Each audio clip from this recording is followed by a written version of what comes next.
مجھ سے کوئی غلطی ہو گئی ہے جس کی وجہ سے بادشاہ سلامت مجھ سے ناراض ہو گئے ہیں، اور اس ناراضگی کی وجہ سے وہ مجھے نہ کوئی کام کہتے ہیں نہ مجھے بلاتے ہیں، حتیٰ کہ میرا نام بھی نہیں لیتے۔ تو وزیر بھی حیران ہو گیا کہ میرے بیٹے نے ایسا کیا کام کر دیا کہ بادشاہ ان کا نام بھی نہیں لیتا اور نام کے ساتھ ساتھ اسے کوئی کام وغیرہ بھی نہیں کہہ رہا، ایسا کیا کام کر دیا میرے بیٹے نے۔ سب سے آسان درود پاک کون سا ہے، یہ اس کے بارے میں انشاءاللہ ہم بات کرتے ہیں کہ سب سے آسان درود پاک کون سا ہے جس کو ہم زیادہ سے زیادہ تعداد میں پڑھ سکتے ہیں۔ باللہ من الشیطان الرجیم، بسم اللہ الرحمن الرحیم۔ ایک مرتبہ پھر اپنے تمام ویورز کو، ناظرین کو اپنے چینل پر خوش آمدید کہوں گا۔ ہمیشہ کی طرح آپ کے پاس بہت ہی پیاری ویڈیو لے کر آیا ہوں اور بہت ہی معلوماتی ویڈیو لے کر آیا ہوں۔ ویڈیو شروع کرنے سے پہلے آپ سے ریکویسٹ کروں گا، اگر آپ ہمارے چینل پر نئے ہیں اور مزید ایسے اسلامک ویڈیوز دیکھنا چاہتے ہیں تو ہمارے چینل کو سبسکرائب، لائک اینڈ شیئر کرنا نہ بھولیے گا، اور ریکویسٹ کروں گا کہ ویڈیو آخر تک ضرور دیکھیے گا۔ آج کی ویڈیو بہت ہی معلوماتی ہونے والی ہے۔ آج میرے طالب علم نے بہت ہی پیارا سوال پوچھا ہے، آئیں ہم پہلے سوال سنتے ہیں، سوال کے بعد انشاءاللہ اس کا جواب بھی دیں گے، اور اس پر انشاءاللہ آپ کو ایک واقعہ بھی سناؤں گا، بہت ہی خوبصورت واقعہ ہے۔ آپ سے ریکویسٹ ہے کہ آپ واقعہ سننے کے بعد اس کو شیئر ضرور کیجیے گا۔ آئیں ہم پہلے سوال سنتے ہیں۔ جی سوال کیا پوچھا تھا آپ نے؟ بغیر وضو کے درود پاک پڑھ سکتے ہیں، اس کے بارے میں کیا حکم ہے، اس کے بارے میں بتائیں ہمیں۔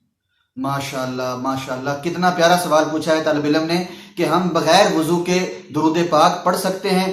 ایسے ہی اس میں ہم یہ بھی بات ایڈ کر سکتے ہیں کہ چلتے پھرتے ہم بغیر وضو کے درود پاک پڑھ سکتے ہیں یا نہیں، اس کے بارے میں علماء کرام کیا فرماتے ہیں، دین اسلام کیا فرماتا ہے، انشاءاللہ اس کے بارے میں آپ کو بتائیں گے۔ میں نبی اکرم نور مجسم صلی اللہ تعالیٰ علیہ وآلہ وسلم پر ہم جو درود و سلام کا نذرانہ پیش کر رہے ہیں، اس میں ہماری محبت کا تقاضا کیا ہونا چاہیے۔ دیکھیں، درود پاک کوئی چھوٹا عمل نہیں ہے، یہ کوئی ایسا معمولی سا عمل وظیفہ نہیں ہے کہ جس کی ہم کوئی قدر و قیمت ہمیں معلوم نہ ہو، جس کی وقت اور حیثیت ہمیں معلوم نہ ہو۔ درود پاک یہ بہت بڑا وظیفہ ہے، اللہ تبارک و تعالیٰ بھی یہ وظیفہ فرماتا ہے، اس کے فرشتے بھی یہ فرماتے ہیں، یعنی اللہ تبارک و تعالیٰ بھی اپنے نبی پر درود پڑھتا ہے، اللہ تبارک و تعالیٰ کے فرشتے بھی اپنے پیارے نبی صلی اللہ علیہ وسلم پر درود پڑھتے ہیں، نبی پاک صلی اللہ علیہ وسلم کے صحابہ بھی اللہ کے نبی صلی اللہ علیہ وسلم پر درود پڑھتے ہیں۔ تو علماء کرام جو ہمیں حکم دے رہے ہیں اس پر تو ہم چل سکتے ہیں، لیکن ہماری محبت کا تقاضا کیا ہونا چاہیے، اس پر آپ کو واقعہ سناتا ہوں۔ اس میں نبی پاک صلی اللہ علیہ وسلم سے محبت کا، آپ کے نام نامی اسم گرامی کے ادب کا، آپ پر درود شریف پڑھنے کے ادب کا ہمیں درس ملتا ہے۔ وہ واقعہ کون سا ہے؟ وہ واقعہ یہ ہے کہ ایک بادشاہ کے ہاں جو وزیر تھا وہ بہت ہی کامل اور بہت ہی عبادت گزار، بڑا پڑھا لکھا آدمی تھا، بہت ہی نیک شخص تھا۔ وہ ایک مرتبہ چھٹی پر گیا اور اپنی جگہ پر اپنے بیٹے کو چھوڑ گیا۔ تو وزیر نے بادشاہ سے گزارش کی کہ میں اپنے بیٹے کو اپنی جگہ پر چھوڑ کے جا رہا ہوں آپ کی خدمت کے لیے، میرے جو بھی کام ہیں وہ میرا بیٹا آپ کے کام جو ہے وہ کرے گا، آپ جو بھی حکم ہو میرے بیٹے کو دیجیے گا، یہ فوراً سے پہلے آپ کی بات مانے گا، آپ کے حکم کی تعمیل کرے گا۔ تو بادشاہ نے کہا چلے ٹھیک ہے، آپ جا سکتے ہیں، اپنے بیٹے کو اپنی جگہ پر چھوڑ جائیں۔ تو وزیر نے اپنے بیٹے کو بادشاہ کے پاس چھوڑ دیا۔ اب بادشاہ جب بھی کوئی کام کرنے لگتا ہے تو پہلے وہ سوچتا ہے وزیر کے بیٹے کو بلاؤں، لیکن بلانے سے پہلے وہ کیا کرتا ہے، تھوڑا سا تأمل کرتا ہے، سوچتا ہے، غور و فکر کرتا ہے، اور پھر وہ کام اپنا خود ہی کر لیتا ہے۔ بلانے سے پہلے وہ اپنا کام خود ہی کر لیتا ہے۔ 2-3 مرتبہ ایسا ہوا، بیٹے نے دیکھا کہ بادشاہ سلامت مجھے بلانے لگتے ہیں، بلانے سے پہلے تھوڑا سا سوچتے ہیں اور پھر اپنا کام خود ہی کرنے لگ جاتے ہیں، مجھ سے وہ کوئی کام نہیں کرواتے۔ یہ دیکھنے کے بعد جو ہے وہ غور و فکر میں پڑ گیا، سوچ میں پڑ گیا کہ میرے سے کوئی غلطی تو نہیں ہو گئی۔ شام کو جب وزیر واپس آیا تو اس نے آ کر کہا بیٹا تم نے بادشاہ سلامت کے سارے کام کیے ہیں، ان کی بات مانی ہے؟ تو بیٹا کہنے لگا کہ مجھے لگتا ہے شاید سے کوئی غلطی ہو گئی ہے جس کی وجہ سے بادشاہ سلامت مجھ سے ناراض ہو گئے ہیں، اور اس ناراضگی کی وجہ سے وہ مجھے نہ کوئی کام کہتے ہیں نہ مجھے بلاتے ہیں، حتیٰ کہ میرا نام بھی نہیں لیتے۔ تو وزیر بھی حیران ہو گیا کہ میرے بیٹے نے ایسا کیا کام کر دیا کہ بادشاہ ان کا نام بھی نہیں لیتا اور نام کے ساتھ ساتھ اسے کوئی کام وغیرہ بھی نہیں کہہ رہا، ایسا کیا کام کر دیا میرے بیٹے نے۔ اب وزیر اسی پریشانی کے عالم کے اندر بادشاہ کے پاس آیا اور کہنے لگا بادشاہ سلامت، میرے بیٹے سے اگر کوئی غلطی ہو گئی ہے، کوئی خطا ہو گئی ہے تو میں آپ سے معافی کا طلبگار ہوں۔ آج آپ کے پاس میں نے اپنے بیٹے کو چھوڑا، آپ نے کوئی کام بھی اس سے نہیں کروایا، اس کی کیا وجہ ہے؟ تو بادشاہ سلامت نے کہا کہ دیکھو ایسی کوئی بات نہیں ہے۔ بادشاہ سلامت نے اپنے وزیر سے کہا تمہارے بیٹے سے کوئی خطا نہیں ہوئی، کوئی غلطی نہیں ہوئی، بلکہ میں تو اپنے کام خود اس وجہ سے کر رہا تھا کہ تمہارے بیٹے کا نام ہے محمد۔ سبحان اللہ، تمہارے بیٹے کا نام کیا ہے؟ محمد، تو میں تمہارے بیٹے کو جب بلانے لگتا تھا تو مجھے یہ نام سوچ کر یاد آتا کہ یہ نام تو ہمارے پیارے نبی حضرت محمد مصطفیٰ صلی اللہ علیہ وآلہ وسلم کا نام ہے۔ تو جب بھی میں بلانے لگتا مجھے یہ خیال آتا کہ یہ نام تو ہمارے نبی کا نام بھی ہے، اور میں با وضو بھی نہیں تھا، میں بغیر وضو کے تھا۔ تو میرے دل نے، میرے ایمان کی محبت نے، میرے نبی پاک صلی اللہ علیہ وسلم سے عشق نے مجھے یہ اجازت نہیں دی کہ میں بغیر وضو کے اپنے نبی کا نام لوں۔ سبحان اللہ، ان لوگوں کا عشق دیکھیں، ان کی محبت دیکھیں کہ میرا عشق اور محبت مجھے یہ اجازت نہیں دیتا کہ میں اپنے نبی صلی اللہ علیہ وآلہ وسلم کا نام بغیر وضو کے کسی شخص کے اوپر پکاروں۔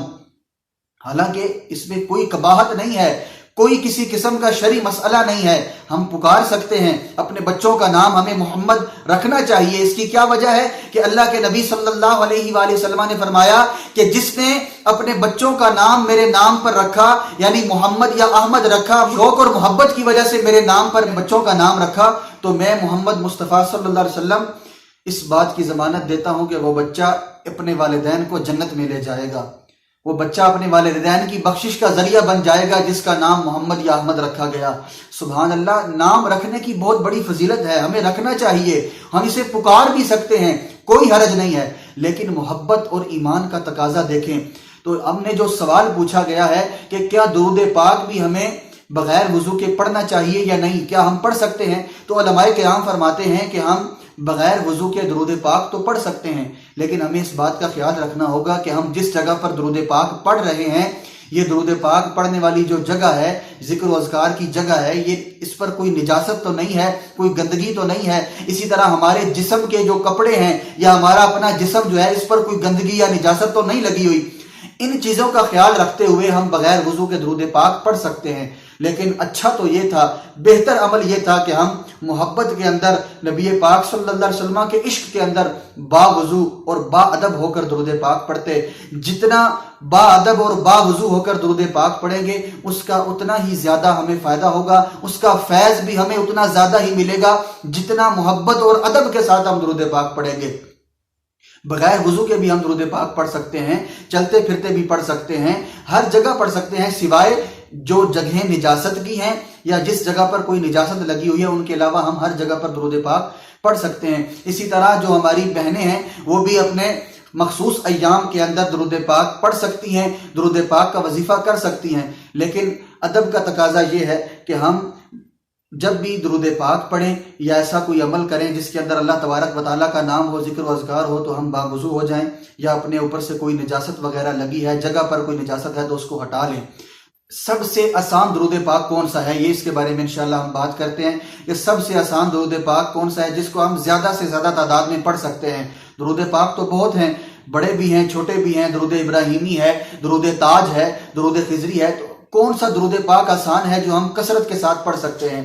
تو جو درود پاک آپ کو بتا رہا ہوں یہ سب سے آسان ہے، اس کو آپ روزانہ اگر 1000 مرتبہ کیا 12000 مرتبہ پڑھنا چاہیں تو پڑھ سکتے ہیں۔ وہ درود پاک کون سا ہے؟ اسے درود رحمت کہتے ہیں، جی ہاں، اسے درود رحمت کہتے ہیں۔ صلی اللہ علی محمد صلی اللہ علیہ وآلہ وسلم، یہ درود پاک بہت آسان ہے، اس کو آپ 1000 مرتبہ بھی پڑھنا چاہیں تو پڑھ سکتے ہیں، 12000 مرتبہ بھی پڑھنا چاہیں تو پڑھ سکتے ہیں، لیکن کوشش یہ کرنی چاہیے کہ جب بھی درود پاک پڑھیں تو صلی اللہ علی محمد پڑھنے کے بعد جب 100 مرتبہ پڑھ چکیں تو آخر میں آپ یہ کہہ دیں صلی اللہ علیہ وآلہ وسلم۔ تو اس سے یہ ہوگا کہ ہم درود پاک کے ساتھ، آپ صلی اللہ علیہ وسلم پر درود پاک کے ساتھ ساتھ آپ کی آل مقدسہ، آپ کے خاندان، آپ کے اہل بیت مقدسہ پر بھی ہم درود پاک پڑھنے میں کامیاب ہو جائیں گے۔